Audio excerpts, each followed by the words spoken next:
اس کی کنجی جو ہے وہ کسی ایک خاندان یا ایک فرد کے پاس ہے، فرد کے پاس ہے، اور وہ اسی نے آن کرنا ہے، اسی نے آف کرنا ہے، اور اس کی کوئی پروسیجر نہیں ہے جس کے تحت اس کے ذہن اب تو یہ زمینی حقیقت ہے. اب یہ زمینی حقیقت ہے. آپ اس کو جمہوری حقیقت مانیں گے، میں نہیں مانوں گا، لیکن نہیں جمہوری حقیقت نہ بھی ہاں لیکن زمینی حقیقت بن چکی ہے، اور اس کی وجہ سے زمین کو کوئی فائدہ نہیں ہو رہا، زمین پہ بسنے والوں کو کوئی فائدہ نہیں ہو بلکہ رہا، زمین پہ بوجھ ہی ڈلا ہے. اور آج تک جو ہے زمین پہ بسنے والے کو نقصان تو ہو رہا ہے نا. ہاں نقصان ہو رہا ہے. اور تو اب جو ہے ان کو بھی میں نے یہی بات کی ہے کہ آپ جن سے لڑنا چاہ رہے ہیں ان سے لڑنا جو ہے آپ کے مسئلے کا حل نہیں. کیونکہ وہ تو کہتے ہیں نا دو ہی فریق ہیں، ایک اسٹیبلشمنٹ ہے اور ایک ہم ہے. ایک ہم ہے. وہ پی ڈی ایم کو اور مانتے ہی نہیں، پیپلز پارٹی کو تو اب حریف سمجھتے ہی نہیں ہیں. اچھا یہی بات میں نے ان سے ابھی بھی کہہ رہا ہوں، فیس پہ کہی، سب سے بات چیت کر کے کہی کہ بھئی آپ کا فریق تو سیاسی ہی ہو سکتا ہے، تبھی آپ سیاسی عمل میں رہیں گے. آپ کو جو اسٹیبلشمنٹ ہے اس میں بھی تاک جہاں کا موقع ملا. دیکھیں جی اسٹیبلشمنٹ کا تو تاک جہاں کی ضرورت ہی نہیں ہوتی جی، وہ تو معصوم سے لوگ ہیں. اچھا. اور ویسے بھی پرانی جان پہچان ہے. دیرینہ آشنا ہے. دیکھیں ان کے رویے جو ہے نا بہت ڈیفینیٹ ہوتے ہیں اور بڑے واضح ہوتے ہیں. ہمارے جو سیاستدان ہیں وہ ہمیشہ اسٹیبلشمنٹ کو یوز کرتے ہیں، اقتدار میں آتے ہیں، اس کے بعد آنکھیں دکھاتے ہیں، اور پھر بھی کچھ نہیں سیکھتے. پھر آنکھوں دکھانے کے بعد پھر آنکھوں کی نظر ہو جاتی ہے، پھر دوبارہ آنکھیں دکھاتے ہیں. اسٹیبلشمنٹ پھر نیا ہاں وہ پھر مجبور ہو کے کسی اور کو نیا گھوڑا تلاش کرنا شروع کر گھوڑا گدھے کو تلاش کرتے ہیں. اس کے بعد وہ آتا ہے، وہ پھر وہی تو دونوں اپنے اپنے کھیل میں لگے ہوئے. تو اس لیے میں نے اس دفعہ جو بات ایک نئی کہی ہے وہ یہ ہے کہ یار اس دفعہ معاملے کو سیاستدانوں کے بیچ میں لے آؤ، آپس میں ڈائیلاگ. اچھا الوی صاحب سے اس سلسلے میں میری ملاقات ہوئی جو کہ بہت ہی پازیٹیو تھی. اب دیکھیں نا کل انہوں نے کتنی دیر ملاقات ہوئی؟ بس پونا گھنٹہ کافی ہے. ہاں کافی ہے. تو یہ ملاقات آپ کی جب ان سے ہوئی، اس سے پہلے الوی صاحب سے دو اہم شخصیات مل چکی تھیں یا آپ کے بعد ملی؟ نہیں مل چکی تھی. ہاں. اچھا چلیں اب اس ملاقات کی کہانی سننے کا اس کے نتیجے میں خط لکھا گیا. جی اچھا جب ملاقات ہوئی تو مجھے یہ پوری طرح سے احساس ہوا کہ یہ الوی صاحب کی پہلی ملاقات تھی جو میرے سے پہلے والوں سے. اچھا. اور وہ ملاقات 2 گھنٹے پہ محیط تھی. ٹھیک ہے جی. اور الوی صاحب کا اس کے بارے میں یہ امپریشن تھا کہ یہ بہت اچھی ملاقات ہوئی. اچھا. ہاں میرا اس کے بارے میں یہ امپریشن بنا، یعنی جو 2 بڑوں سے ملاقات ہوئی، میرا 3 بڑوں کی ملاقات آپس میں. 3 بڑوں کی آپس، ان کا خیال تھا کہ یہ بڑی اچھی ملاقات ہوئی. میرا اس سے یہ مجھے سمجھ آئی کہ یہ ملک کے لیے بڑا اچھا ہوا. مطلب اس میں ذرا دھیمے پڑ گئے اس میں الوی صاحب بلا وجہ کچھ نہ کر سکنے کی اہلیت کے باوجود کچھ کرنے کی کوشش کرنا. لیکن اختیار نہیں ہے اور اختیار کو استعمال کرنے کی کوشش کرنا یا اس کو زیادہ وہ کرنا، اس کا کبھی بھی کوئی فائدہ نہیں ہوتا. تو یہ مجھے احساس ہوا کہ اس کے نتیجے میں حالات اب بہتر ہو. یعنی انہوں نے کوئی بحران پیدا نہیں کیا. تو ہوا یہی کہ ابھی دیکھیں جی اب شامی صاحب مجھے یہ بتائیں الیکشن ہونے ہیں، ٹھیک ہے، میں یہ کہتا ہوں کہ الیکشن کی ضرورت ہے کہ وہ سینٹ کے الیکشن سے پہلے اسمبلیاں کمپلیٹ ہو جائیں. یہ بات میں نے کہی ہوئی ہے، یہی اس وقت جمہوریت کی ریکوائرمنٹ ہے.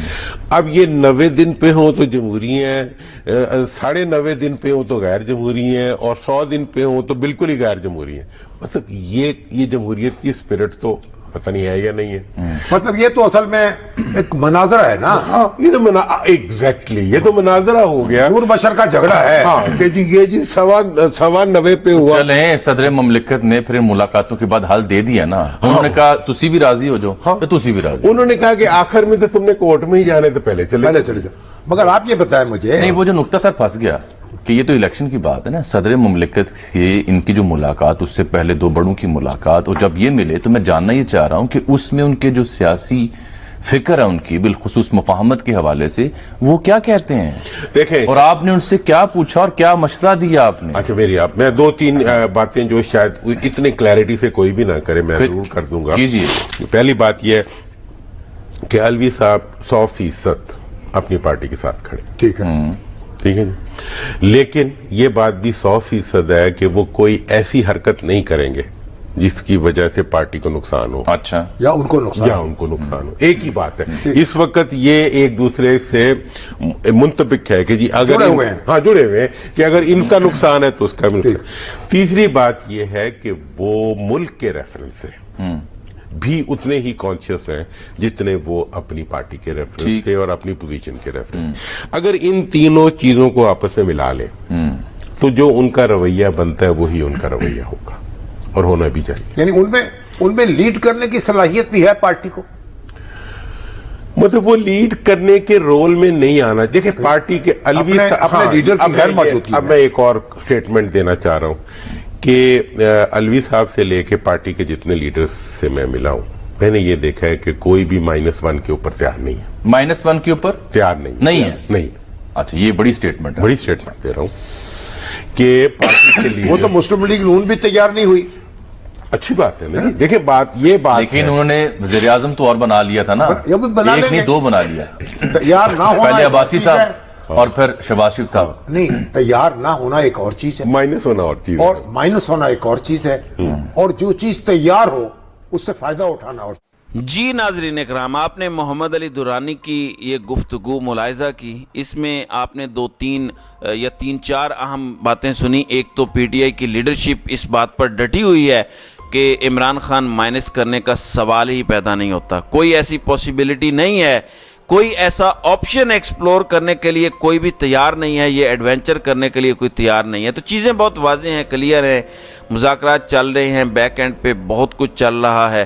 کانفیڈنس بلڈنگ میئرز بھی مزید ہونے ہیں. عمران خان کی رہائی کی بھی بات ہو رہی ہے کہ جب مذاکرات ہو رہے ہیں تو پھر یہ کیوں نہیں ہو رہا. دیکھیں, مذاکرات کی کامیابی کی صورت میں رہائی ہونی ہے, یہ چیز آپ سمجھیں. اور یہ سیاست کھیلی جا رہی ہے, عمران خان کے اوپر کوئی جینون الزام نہیں ہے, اور یہ ایک لاسٹ سٹیپ ہوگا. ابھی تو مذاکرات چل رہے ہیں, اس دوران اگر کوئی کانفیڈنس بلڈنگ میئرز ہوتے بھی ہیں تو وہ کانفیڈنس بلڈنگ میئرز خان صاحب کی رہائی نہیں ہوں گے. ظاہر ہے دوسری سائیڈ بھی اپنے پتے سنبھال کے رکھ رہی ہے, اور اپیرنٹلی یہی اس وقت پولیٹیکل گیم چل رہی ہے. ابھی محمد علی درانی کی جو میں نے آپ کو گفتگو سنوائی ہے, امید ہے اس سے آپ کو بھی بہت کچھ کلیئر ہو گیا ہوگا. تو ناظرین کرام, آپ کی اس ویڈیو کے حوالے سے کیا رائے ہے, آپ اپنی رائے کا اظہار کامنٹ سیکشن میں ضرور کیجیے گا.